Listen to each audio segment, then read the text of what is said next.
Yo guys, selamat datang di channel Spoiler Anime, membahas anime dari awal sampai tamat. Di video kali ini, kita akan membaca seluruh alur cerita light novel High School DxD jilid 16 part 6, sekaligus penutup dari seri jilid 16. Oke, let's begin. Akibat serangan dari para naga jahat, kini kota menjadi hancur lebur. Bangunan-bangunan roboh dan menyisakan puing di jalanan. Begitupun kastil, tidak ada bedanya dengan kota. Lalu di sana, Elemen sedih, ya karena kampung halamannya, yaitu desa vampir menjadi kacau seperti ini. Si Neng Sundere gak apa-apa toh. Di sini, Elemen tidak menyangka bahwa di faksi Carmilla juga ada beberapa pengkhianat. Dan ironisnya lagi, para pengkhianat itu dihianati oleh Rize dan dirubah menjadi kadal. Di sisi lain, Gasper menggendong Valerie di punggungnya. Jujur aja saya kurang yakin gimana menggambarkannya ya. Gasper kan pendek dan Valerie seberapa tingginya. Tapi di sisi lain dia dihadang oleh ayahnya. Lalu Gasper mengatakan akan membawa Valerie atas nama Gremory. Dan ayah Gasper hanya diam saja mendengar Gasper. Beberapa jam berlalu. Kini matahari sudah terbit. Dan para vampir mulai tidur di dalam kegelapan. Di sisi lain, klub penelitian gaib plus Benia dan Rugal berkumpul di alun-alun. Di sini, Issei memikirkan Vali. Ya karena Vali tampak sangat kesal saat tadi. Dan sekarang Vali menghilang entah kemana. Lalu Azazel menjelaskan, ya kalau cara menyembuhkan Valerie mungkin dengan memasukkan kembali Holy Grail. Kembali ke tubuh Valerie. Baru mungkin ya, tapi ya tebakan Azazel jarang salah sih. Terakhir dia bilang mungkin Asia itu kan bisa menyembuhkan Issei kan saat koma. Tapi tepat bukan, Issei sembuh. Dan di sini dijelaskan kalau selama ini Valerie hanya menggunakan satu Holy Grail saja. Wow, satu kekuatan Holy Grail aja udah sangat kuat. Ini kalau tiga gimana ya? Lalu Issei menanyakan tentang kemampuan barunya pada Azazel. Dan Azazel menjelaskan kalau itu adalah perubahan yang dimiliki Draig karena traumanya dan rasa simpatinya pada Albion. Ya lebih tepatnya, dua naga surgawi itu merasa senasib gitulah. Lalu Azazel menyinggung masalah kopi dari Boosted Gear yang kini dimiliki oleh Lucy. Dan Issei mulai frustasi, ya karena dia masih belajar tapi sudah jago gitu kan. Ya mau bagaimanapun juga Lucy itu kan iblis kelas atas. Yang notabene berada di atas rata-rata, jadi wajar aja dia berbakat. Di sisi lain, Gasper mengelus pipi Valerie dengan lembut. Valerie seperti putri tidur yang tertidur lelap, dan Gasper dengan tatapan lelaki sejati, ya meski bajunya baju cewek gitu kan. Dia mengatakan akan menyelamatkan Valerie. Dia akan berkembang dan melewati semua orang, termasuk Issei. Dan Issei setuju. Dia juga berniat mendapatkan kembali Holy Grail. Dan Valerie dibawa ke Grigori untuk dirawat dan dilakukan penelitian lebih lanjut. Sementara klub penelitian gaib kembali ke Jepang. Lalu 5 hari setelah pertarungan di Kastil Tepes, kini keluarga Gremory berkumpul di Akademi Kuo meski sudah malam. Di sini juga berkumpul banyak kelompok lain, antara lain keluarga Gremory, keluarga Citri, Azazel, Zelda, kartu as malaikat yang bernama Dulio, dan saya nggak yakin ini, saya nggak tahu namanya siapa.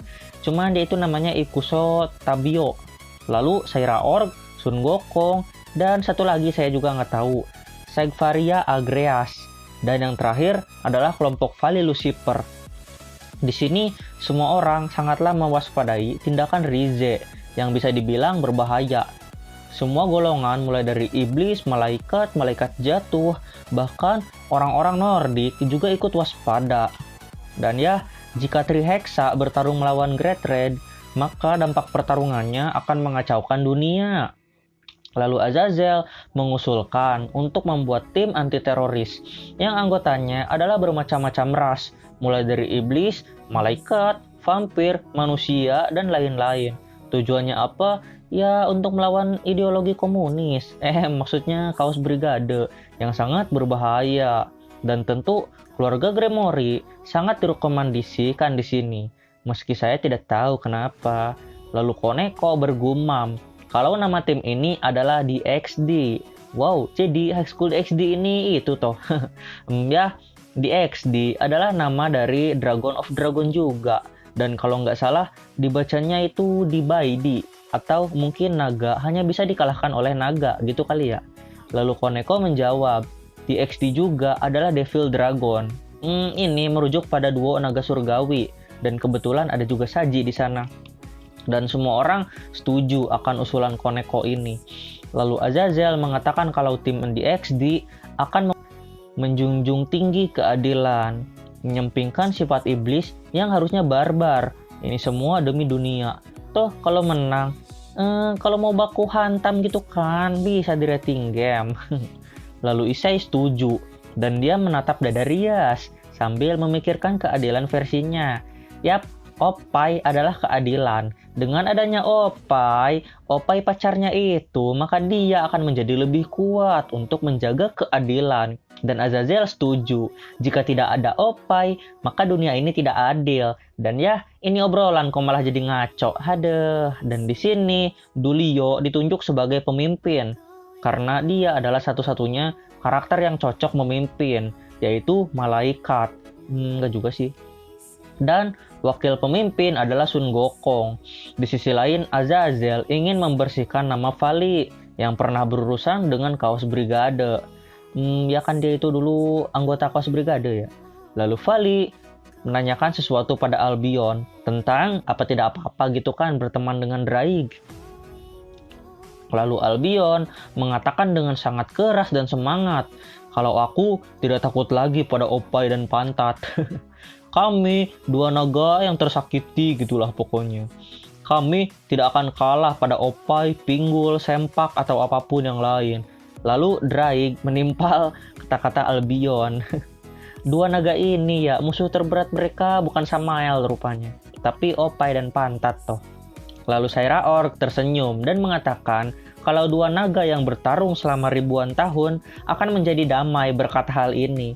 Ya, mereka setuju kalau musuh terberat adalah hawa nafsu milik mereka saat ini. Meski efeknya memperkuat mereka gitu kan, tapi ya damage untuk mental mereka sangatlah besar. Dan Azazel menggelengkan kepala. Kok bisa gitu kan mereka berkembang karena payudara dan pantat. Bahkan Azazel menyerah untuk menebak apa yang akan terjadi ke depannya.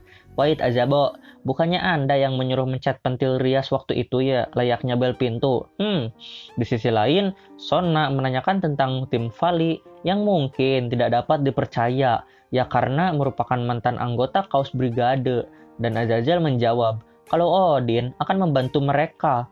Lalu Vali menyuruh Kuroka dan Levi untuk tetap di sini. Namun ya, dia akan memanggil mereka jika diperlukan. Lalu Arthur juga yang merupakan kakak Levi menyarankan hal yang sama.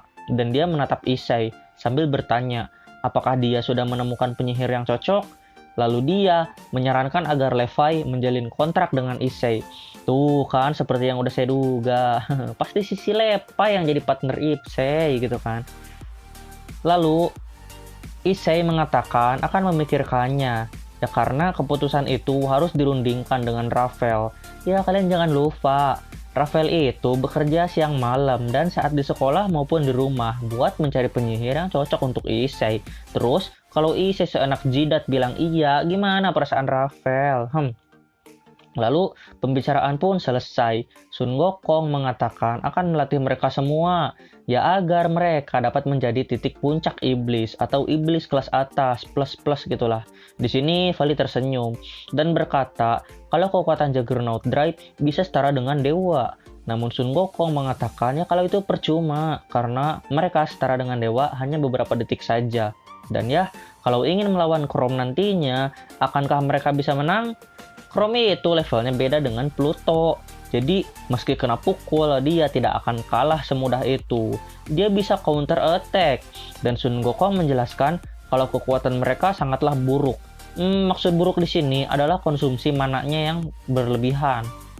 baik Issei maupun Valley akan langsung kelelahan saat memakai kekuatan pamungkasnya. Dan apa yang akan terjadi bila serangan mereka gagal memfatality musuh gitu kan? Ya kalah berarti mereka nantinya. Jadi Sun Gokong akan melatih mereka sampai titik di mana mereka akan setara dengan dewa. Wow.